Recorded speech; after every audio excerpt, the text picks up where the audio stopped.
नमस्कार। आज हम एक ऐसी घटना पर बात करने जा रहे हैं जिसने न सिर्फ कोलकाता बल्कि शायद पूरे देश को झकझोर दिया है। साउथ कैलकाटा लॉ कॉलेज की ये घटना, एक 24 साल की लॉ स्टूडेंट के साथ कथित गैंगरेप का मामला। वो लड़की जो वकील बनने का सपना लेकर आई थी, उसी के कॉलेज कैंपस में उसके साथ इतनी भयानक घटना हुई। चलिए इस मामले की तह तक जाते हैं, समझते हैं इसे। जी बिल्कुल। और ये सिर्फ एक अपराध की कहानी नहीं है, जैसा आपने कहा, ये बहुत गंभीर सवाल खड़े करता है। कैंपस में सुरक्षा कैसी है, प्रशासन की क्या जिम्मेदारी बनती है, और हमारा न्याय का सिस्टम, उस पर भी सवाल है। हाँ बिल्कुल। तो सबसे पहले हुआ क्या था? जो शुरुआती जानकारी हमारे पास है उसके हिसाब से घटना क्या थी, कैसे हुई? देखिए, ये घटना बताई जा रही है 25 जून 2025 की। वो लड़की फर्स्ट सेमेस्टर की स्टूडेंट थी। उसे कॉलेज के गार्ड रूम में बुलाया गया और वहां आरोप ये है कि 4 लोगों ने उसे कोई नशीला पदार्थ दिया और फिर उसके साथ शारीरिक और मानसिक भयानक दरिंदगी की। 4 लोग? कौन थे ये लोग? इसमें एक कॉलेज का पूर्व छात्र और स्टाफ है, मनोजीत मिश्रा। 2 मौजूदा छात्र हैं, जैब अहमद और प्रमीत मुखर्जी, और एक सिक्योरिटी गार्ड, पिनाकी बनर्जी। और जो बात सामने आ रही है वो ये कि शायद मनोजीत मिश्रा वो पहले दिन से ही छात्रा को एक तरह से टारगेट कर रहा था। ओह, मतलब ये कोई अचानक हुई घटना नहीं लगती। ये एक सोची समझी साजिश हो सकती है। इशारा तो कुछ ऐसा ही है। लगता है कि ये पहले से प्लान किया गया हो सकता है। ये तो और भी ज्यादा डरावना है। अच्छा, जब ये मामला पुलिस के पास गया तो जांच में क्या निकला? क्या सबूत हाथ लगे हैं पुलिस के? हाँ, कोलकाता पुलिस ने जांच तेजी से की है और उनके हाथ कई अहम तकनीकी सबूत लगे हैं। हाँ। जैसे कि सीसीटीवी फुटेज है, उससे आरोपियों की मौजूदगी, उनकी गतिविधियां, वो सब कंफर्म हुई हैं। अच्छा। फिर पीड़िता का जो बयान है उसके आधार पर डीएनए और खून के सैंपल लिए गए। हाँ। उनका मिलान भी हुआ है। और एक और बात, आरोपियों के जो मोबाइल फोन्स हैं उनकी लोकेशन वो भी घटना के वक्त घटनास्थल पर ही बता रही है। तो मतलब पुलिस के पास केस काफी मजबूत है, सबूत पुख्ता लग रहे हैं। जी, कहा जा सकता है।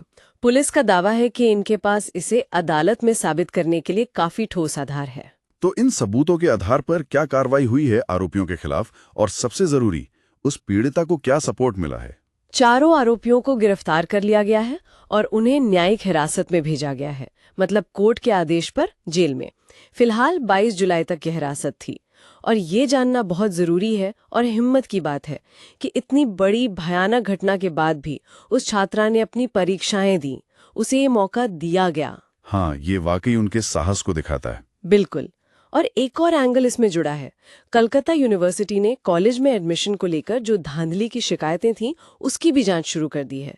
खासकर ये जो एक आरोपी छात्र है, जैब अहमद, उसके कम मेरिट पर एडमिशन को लेकर सवाल उठ रहे हैं। तो ये मामला शायद और भी बड़ा हो। यानी ये सिर्फ उस एक घटना तक सीमित नहीं है, इसमें व्यवस्था से जुड़े और भी पहलू हो सकते हैं। समाज में राजनीतिक स्तर पर क्या हलचल हुई इस पर? प्रतिक्रिया तो काफी हुई है। राष्ट्रीय महिला आयोग एनसीडब्ल्यू की टीम जब पीड़िता और उसके परिवार से मिलने गई तो उन्हें रोका गया। इस पर काफी सवाल उठे कि ऐसा क्यों हुआ। फिर जो राजनीतिक दल हैं, बीजेपी, कांग्रेस, सीपीआईएम, उन्होंने विरोध प्रदर्शन किए हैं। मामला जाहिर है राजनीतिक रूप भी ले चुका है। और कोर्ट में भी मामला गया है? जी, सुप्रीम कोर्ट और हाई कोर्ट दोनों जगह याचिकाएं दायर हुई हैं। मांग की जा रही है कि मामले की सीबीआई जांच हो और कोर्ट की निगरानी में हो।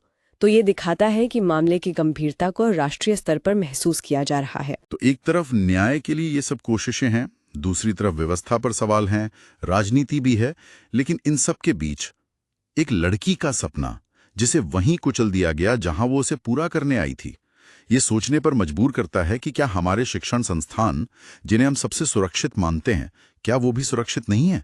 बिल्कुल, यही सबसे बड़ा और दुखद सवाल है इस पूरे मामले का।